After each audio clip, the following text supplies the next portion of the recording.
Hello students, welcome back to our physics lecture. One of the most जो हम पढ़ रहे थे, one of the most important और बहुत ही interesting chapter, that is reflection of light. हम लाइट के बारे में पढ़ रहे थे।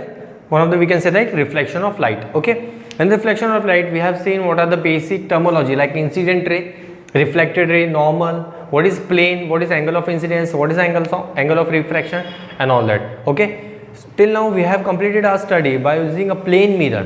When how does light behave, or what are the properties of light, or how does it behave when it strike to a plane mirror. Okay, till now we have completed this.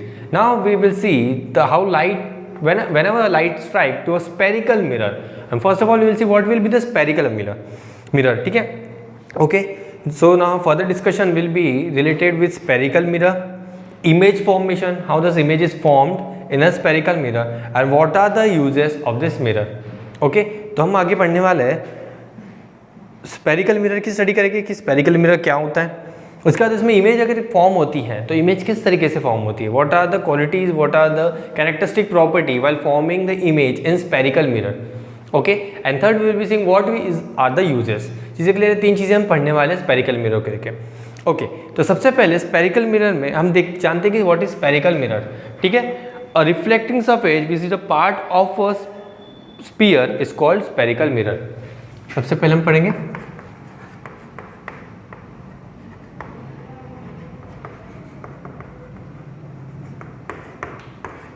कि spherical mirror क्या होता है। ठीक है, a reflecting surface which is a part of a sphere, a reflecting surface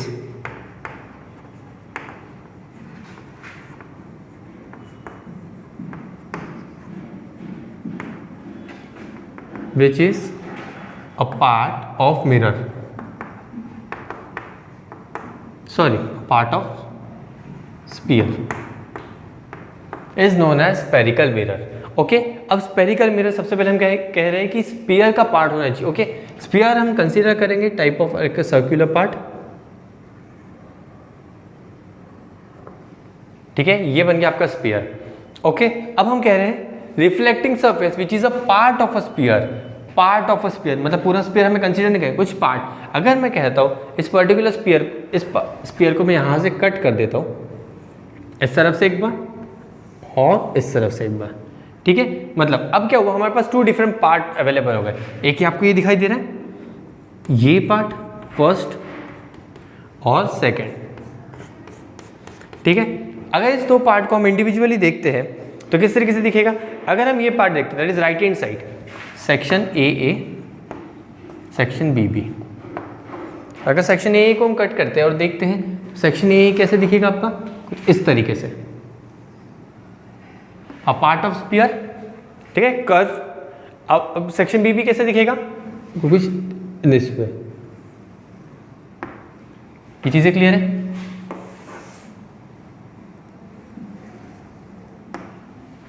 हाँ है ना? Okay, ये दोनों पार्ट समझ में आ गया, चीजें क्लियर है यहाँ तक।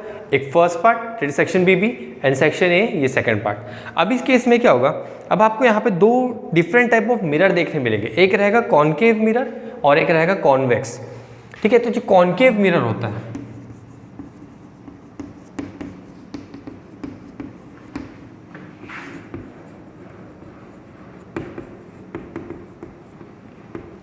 कॉनकेव और कॉन्वेक्स मिरर में क्या डिफरेंस है ये देखते हैं। ठीक है, अब इसमें हम क्या करते हैं, हमें पता है मिरर क्या होता है। मिरर मतलब एक पार्ट रिफ्लेक्टिंग रहेगा और एक क्या रहेगा, कंप्लीटली ओपेक रहेगा, जहां से लाइट पास नहीं हो पाएगी। चीजें क्लियर है? एक पार्ट कंप्लीटली रिफ्लेक्टिंग रहेगा और एक पार्ट ओपेक रहेगा। अब देखते हैं कॉनकेव मिरर में जो आउटर साइड होता है that is bulging outer side, इसे हम कंप्लीटली पॉलिश्ड कर देते हैं बाय यूजिंग सिल्वर, मर्क्यूरी और एनी अदर पेंट। ठीक है, तो मतलब क्या हुआ, देखो inner surface, this surface is reflecting one. ये कैसा हो गया, ये रिफ्लेक्टिंग सरफेस हो गया, ये हो गया रिफ्लेक्टिंग सरफेस। चीजें क्लियर है? हाँ है ना? ओके, और ये क्या हो गया, अगर हम सिल्वर से कोटेड करें या फिर हम कोटेड कह सकते हैं, this is coated surface by any other means that is silver, you can use mercury और पेंट, जो हमने पर्टिकुलर मिरर में पढ़ा था स्टार्टिंग में। ठीक है, तो कॉनकेव मिरर में क्या होता है, the bulging part the outer part of the mirror, जो बल्ज है, देखो ये पार्ट बल्ज है, इसे हम कोटेड कर दिए by any other material which we are using, ठीक है। और एक पार्ट जो इनर पार्ट है वो कैसा है, रिफ्लेक्टिंग सरफेस है। This inner part will be behaving as reflecting surface. Okay, चीजें क्लियर है। तो इस टाइप ऑफ मिरर को हम कहते हैं कॉन्केव मिरर। चीजें क्लियर है। तब कॉन्वेक्स मिरर में क्या रहेगा, कॉन्वेक्स मिरर में जो इनर साइड होता है, ठीक है, जो इनर पार्ट होता है, इसे हम कंप्लीटली कोटेड कर देते हैं। आप इसमें हो जाएगा, this will be coated one, this will be coated surface and this will be reflecting surface.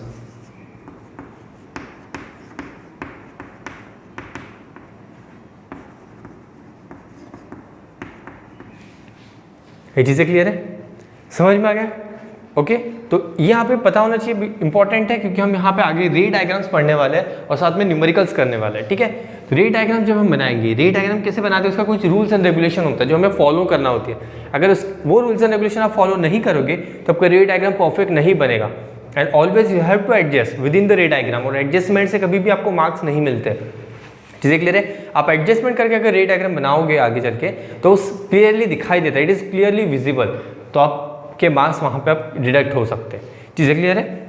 Okay, so concave mirror को हम कैसे डिफाइन कर सकते हैं, concave mirror is made by silvering the outer और bulging surface of the piece of a hollow sphere such that reflecting takes place from the hollow. This is from bulging side. The bulging side is coated with the silver paint and the inner part is working as a reflecting one. So this type of mirror is known as concave mirror. And whereas in convex में क्या होता है, the inner part is coated and the bulged part is working as like a reflecting surface. Okay, so this is the difference between a pattern. ठीक है, how can we observe this is convex or concave? But this one. Okay, चीज़ें clear है। Okay, now we will be seeing some terminology which are used to form a ray diagram. Before that, we will be seeing some terminology. Okay, basic one. कि mirror में किस तरीके से कुछ terminology use होती है, ठीक है। हम one of the mirror use करेंगे, जैसे हम बात करते हैं कॉन्केव या कॉन्वेक्स, हम मैक्सिमम वर्क जो हमारा रहेगा that will be on concave mirror, ठीक है। तो हम कॉन्केव मिरर के बारे में बात स्टडी करते हैं। कॉन्केव मिरर कैसा होता है, bulging outward direction and coated on the outer part. ये हो गया आपका पर्टिकुलर कॉन्केव मिरर, ठीक है। अब हम कह रहे हैं कि ये कैसा, ये पार्ट ऑफ सर्कल है, एक सर्कल था जिसमें से हमने सर थोड़ा सा पार्ट कट कर दिया तो हमारा मिरर बन गया। अब सर्कल है तो इसमें क्या होगा, एक सेंटर होगा और रेडियस होगा। मतलब अगर ये ऐसा है, अगर हम कह रहे हैं कि ये सर्कल का मैंने ये पार्ट कट कर दिया, अब सर्कल में तो सेंटर होता है, ये रेडियस, तो कुछ एक ऐसा लाइन रहेगा जो सेंटर से पास होगा, हाँ है ना, एक ऐसी लाइन रहेगी जिसे हम रेडियस कहते हैं सर्कल में, उसे अगर हम एक्सटेंड करें तो एक सेंटर से पास होगा। तो इसी तरीके से यहाँ पे एक लाइन होती है which passes from the center of the mirror which divide mirror into two equal halves, ठीक है। इस लाइन को हम क्या कहते हैं, प्रिंसिपल एक्सिस।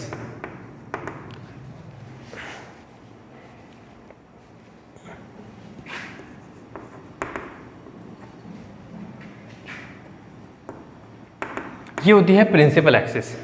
ओके, चीजें क्लियर है, ठीक है। ओके, अगर हम कह रहे हैं कि ये एक सर्कल का पार्ट है, अगर हम कह रहे हैं कि ये सर्कल का पार्ट है, सर सर्कल का पार्ट है तो कहीं ना कहीं सेंटर होगा, हाँ है ना।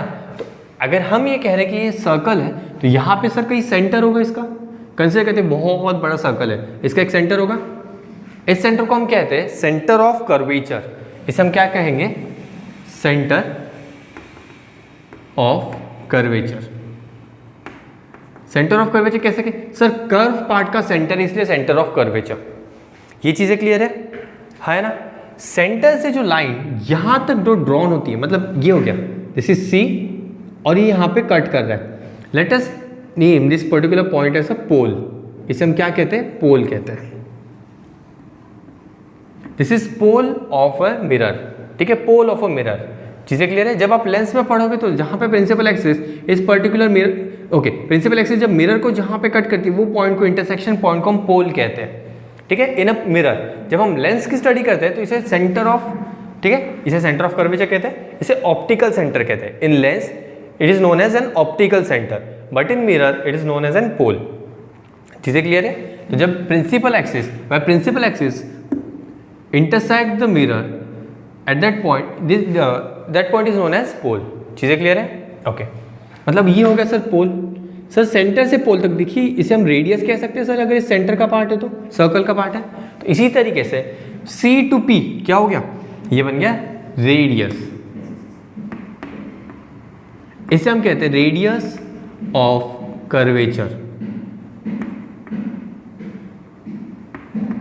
Radius of curvature, radius of curvature क्या? Distance from centre, that is centre of curvature to pole, this is known as radius of curvature. ये चीजें क्लियर है ना? पोल समझ में आ गया? ओके, तो क्या होता है सेंटर ऑफ कर्वेचर का? Centre of curvature of a mirror is the centre of a sphere on which mirror is a part. ये चीजें क्लियर है? From which a mirror is a part. Second, radius of curvature, the radius of sphere of which the spherical mirror is a part is called radius of curvature। ये चीजें clear है? Okay, next pole, the geometrical centre of the spherical surface of mirror is called as pole। The geometrical centre, ये देखिए हमने क्या कहा था, ये प्रिंसिपल एक्सिस 2 इक्वल हाफ में इस मिरर को डिवाइड करेगा, मतलब ये क्या हो गया, ये मिरर का सेंटर हो गया। The geometrical centre of this mirror is known as pole. चीजें क्लियर है? अब आता है aperture, the plane surface area of a mirror through which the light ray enter and fall on the mirror is called aperture. अब aperture क्या हो गया, ये जो पर्टिकुलर को रिफ्लेक्टिंग पार्ट दिखाई दे रहा है, दिस इज अपर्चर, जहां पे लाइट इंसिडेंट हो सकती है या फिर ऐसा पर्टिकुलर रीजन इस मिरर का जहां से लाइट इंसिडेंट हो सकती है या फिर रिफ्लेक्ट हो सकती है। ठीक है, उसी पर्टिकुलर सरफेस को हम कहते हैं अपर्चर। ठीक है, the plane surface area of a mirror through which the light rays enter and falls on the mirror. चीजें क्लियर है? थर्ड है, फिफ्थ हम बात करें principal axis. It is a straight line joining the pole of the mirror to the centre of curvature. देखिए principal axis क्या करिए, centre of curvature और पोल को जॉइन करिए, तो it is the line, it is a straight line which joins centre of curvature and pole of the mirror. ठीक है, this line is known as principal axis और this axis is known as principal axis. चीजें clear है? यहां तक चीजें clear है सभी को? ओके, चलो अब reflection of light from a spherical mirror पढ़ेंगे। अब हम पढ़ते हैं कि रिफ्लेक्शन ऑफ लाइट कैसा होता है। रिफ्लेक्शन ऑफ लाइट जानने से पहले और एक चीज़ है जो हमें जानना जरूरी, दैट इज फोकस। फोकस क्या होता है? यहाँ पे कहीं फोकस होता है, ये फोकस क्या होता है? इट इज एकदम centre point between of radius of curvature का एकदम सेंटर पॉइंट, मतलब C and P that is centre of curvature और पोल। अगर डिस्टेंस हम कह रहे हैं कि अगर ये टोटल डिस्टेंस 10 सेंटीमीटर का है तो पोल और फोकस का डिस्टेंस क्या रहेगा? 5 centimetre. Whereas centre of curvature focus का डिस्टेंस क्या रहेगा? 5 सेंटीमीटर। तो आपको समझ में आ गया होगा कि सर जो सेंटर ऑफ कर्वेचर पोल का जो डिस्टेंस होता है, इसके एकदम सेंटर में एक जो पॉइंट होता है, इसे हम कहते हैं फोकस। इसे हम क्या कहते हैं? फोकस कहते हैं। ठीक है, अगर ये फोकस है, अब हम कह रहे हैं कि radius of curvature is completely from centre of curvature to pole. तो फोकस से पोल की जो डिस्टेंस होती है, इसे हम कहते हैं फोकल लेंथ। इसे हम क्या कहते हैं? फोकल लेंथ कहते हैं। बहुत ईजी है ना, समझने में आसान है। ठीक है, कोई ज़्यादा रॉकेट साइंस नहीं है, बहुत ईजी है। कर्व एक पर्टिकुलर स्पीयर का पार्ट है, स्पीयर है तो सेंटर है, मतलब सर्कल है तो सेंटर है, सेंटर है इसी पॉइंट को हम सेंटर ऑफ कर्वेचर कह देंगे। सर सेंटर है और स्पीयर है तो ये लाइन जो ज्वाइन होगी उसे हम रेडियस कह देंगे, तो रेडियस ऑफ कर्वेचर बन गया, क्योंकि कर्वेचर की स्टडी कर रहे हैं। सर एक लाइन है जो सेंटर ऑफ कर्वेचर और पोल को ज्वाइन करती है, उसी को हम प्रिंसिपल एक्सिस कहते हैं। ये चीज़ें क्लियर है? और ये कौन सा मिरर है? This is concave mirror. Concave mirror क्यों है? Because the outer part is covered with silver coating और any other paint which is used okay as an opaque material and the inner part work as an reflecting surface. ये कैसा होगा? ये reflecting surface.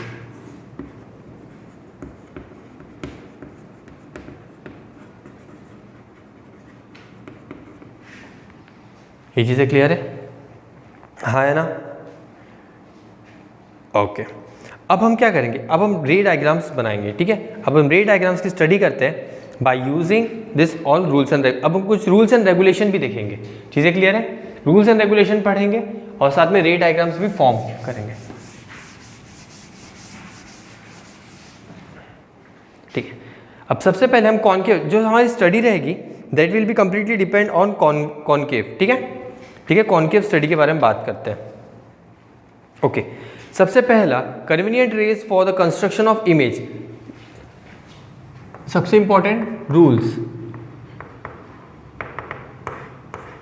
ठीक है, rules and regulation important है सभी रे डायग्राम्स बनाने के लिए। सबसे पहला रूल क्या कहता है, a ray passing through the centre of curvature, the ray parallel to principal axis, okay, whenever, ठीक है, हम रे डायग्राम के साथ ही इसे सीख लेंगे, रूल्स एंड रेगुलेशन को हम वहीं पे सीखते हैं, अलग से नहीं, इसमें टाइम इन्वेस्ट हो जाएगा, वेस्ट हो जाएगा हमारा, चीज़ें क्लियर है। तो दूसरा हम देखते हैं, ओके ठीक है, कॉन्केव मिरर की स्टडी करेंगे। अब सबसे पहले देखते हैं कुछ रूल्स एंड रेगुलेशन में। सबसे पहला case, ray passing from centre of curvature, ray passing from centre of curvature, let us denoted by C. ये चीज़ें क्लियर है, ओके। ये बन गई आपकी प्रिंसिपल एक्सिस। हमें पता है प्रिंसिपल एक्सिस इंपॉर्टेंट है, जो मिरर को 2 इक्वल हाफ में डिवाइड करती है, ठीक है। ये बन गया आपका ओपेक पार्ट, कौन सा मिरर है, कॉन्केव मिरर, ठीक है। यहाँ पे कहीं होगा सेंटर ऑफ कर्वेचर। तो सेंटर ऑफ कर्वेचर क्या होता है, व्हेनेवर एन इंसिडेंट रे, इंसिडेंट क्या होता है, इनकमिंग रे होती है, whenever an incident ray is passing from a centre of curvature, अभी रिफ्लेक्टिंग पार्ट है तो क्या करेगा, रिफ्लेक्ट करेगा। रूल्स को बहुत इंपॉर्टेंट ध्यान देना, whenever incident ray is passing from centre of curvature, कहाँ से पास होगा, अगर incident ray centre of curvature से पास होता है तो रिफ्लेक्टेड रे, जो रिफ्लेक्टेड रे रहेगा वो भी कहाँ से पास होगा, right from the centre of curvature. मतलब ये पाथ चेंज नहीं करेगा, पाथ चेंज नहीं करेगा। Whenever an incident ray passes from a center of curvature, the point is known as center of curvature. The reflected ray also passes from center of curvature. Reason क्या है, ये देखिए यहाँ पे रीजन आप बता सकते हो, वैसे हमने पढ़ा है, ठीक है। अब क्या हो रहा है, ये सेंटर ऑफ कर्वेचर है, ठीक है, और सेंटर ऑफ कर्वेचर ये कंसीडर पोल है। अगर हम इतने पार्ट को कट कर देते हैं, मतलब ये हमारा एक मिरर पार्ट हो गया, तो ऑब्जर्व करो क्या हो रहा है, ठीक है। अगर हम कह रहे हैं सेंटर ऑफ कर्वेचर से इंसिडेंट लाइट है, सेंटर ऑफ कर्वेचर से इंसिडेंट लाइट है, मतलब यहाँ से, ठीक है, इसको इंक्लाइन कर देते, चलो। हमें क्या पता है, सेंटर ऑफ कर्वेचर से जो लाइट पास होती है, मतलब क्या हुआ, ये तो रेडियस हो गया सर, हाँ है ना, रेडियस हो गया। और रेडियस हमेशा कैसा एंगल बनाता है, सरफेस के साथ, ऑलवेज 90 डिग्री, ऑलवेज 90 डिग्री। जो रेडियस होता है वो कैसा एंगल बनाता है कर्वेचर के साथ, ऑलवेज 90 डिग्री। हमने मिरर में एक प्रॉपर्टी पढ़ी थी, whenever a light passes, whenever light makes normal, incident light is normal to the plane surface, the reflecting light goes back in the same path. आपको पता है, इस तरीके से हमने देखा था, याद करो, मिरर था, ये हमारी इंसिडेंट लाइट थी और reflected light same path follow कर रही थी, याद आ गया, हाँ है ना। प्रीवियस वीडियोस आपने देखा होगा, होप्स आपने देखा होगा, आपको देखना जरूरी है वरना समझ में नहीं आएगा, ठीक है। तो इसलिए whenever incident light passes from a centre of curvature, it makes 90 degree whenever it strike to the reflecting surface and it goes back in the by the same path. ये चीजें क्लियर है, हाँ है ना। कॉनकेव और convex दोनों में valid है, कॉनकेव में भी और कॉन्वेक्स में भी। अब सेकेंड जो रूल है वो है ray parallel to principal axis.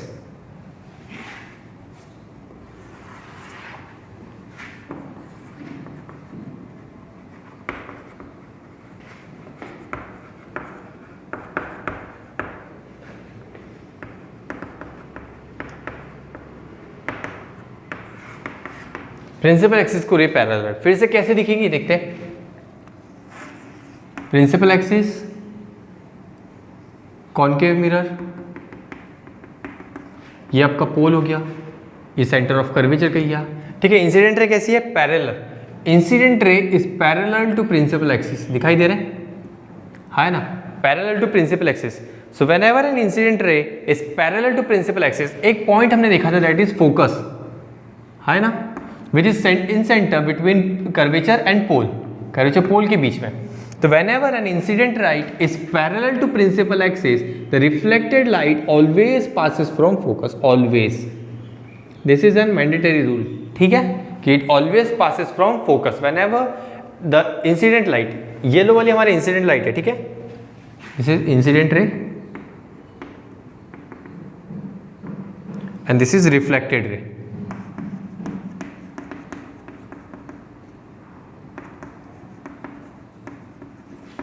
So whenever an incident light is parallel to principal axis, the reflected ray always passes from focus. ये चीज़ें क्लियर है? हाँ है ना? ओके, अब थर्ड क्या कहता है?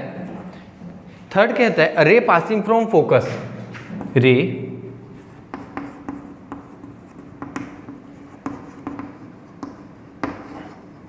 Passing from focus, let is denoted by F. चीजें क्लियर है? इसमें कैसा दिखेगा?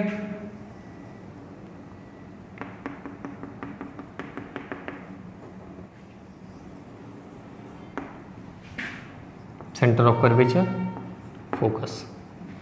ओके, हम कह रहे हैं whenever an incident light passes from focus,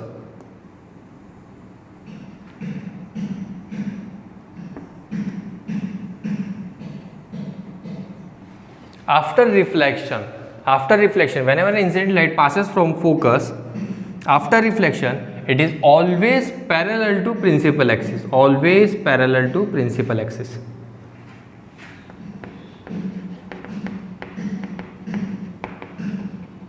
ये रे डायग्राम आप नोट्स में बनाओगे, ठीक है, बहुत इंपॉर्टेंट है। Rules and regulation, without rules and regulation आप रे डायग्राम बनाओगे तो वो गलत हो जाएगा। देखो, just opposite to the second, incident ray parallel, after reflection passes from focus, incident ray passes from focus, after reflection goes parallel to principal axis. हाँ है ना? चीज़ें क्लियर है?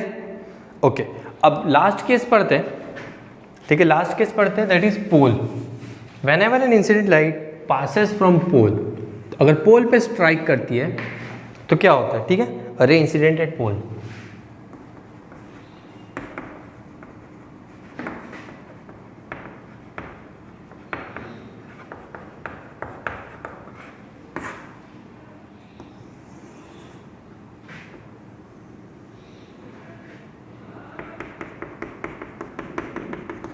ठीक है, ये हो गया हमारा pole, this is somewhat your curvature over your sorry focus. Incident ray कैसी है? स्ट्राइकिंग एट पोल। कंडीशन क्या है? रे इंसिडेंट एट पोल, ये स्ट्राइक करके इंसिडेंट रे, ठीक है। तो अब रिफ्लेक्टेड रे कैसी होगी? Reflected ray will make the same angle and reflect on the other side of the principal axis. ये बन गया आपका।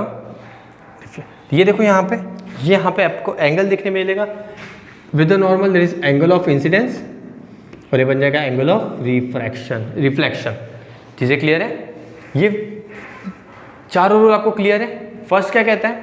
whenever a ray passing from a center of curvature, whenever a ray, that is incident ray, passes from a center of curvature, reflected ray travels the same path, means passes from the center of curvature. रे diagram बनाते वक्त rules and regulation याद होना जरूरी है, ठीक है, वरना पूरे गलत बन जाएगा। Parallel ray to the principal axis, after reflection passes from focus, ठीक है। Opposite to that, ray passes from focus, incident ray passes from focus, after reflection it will be parallel to principal axis. चीज़ें clear है? And at pole, when an incident ray hits on a pole, that is at particular point, that is pole, after reflection made the same angle and passes on the other side of the principal axis. Okay, ये चीज़ें clear है यहाँ तक? सभी rules regulation? Okay, thank you.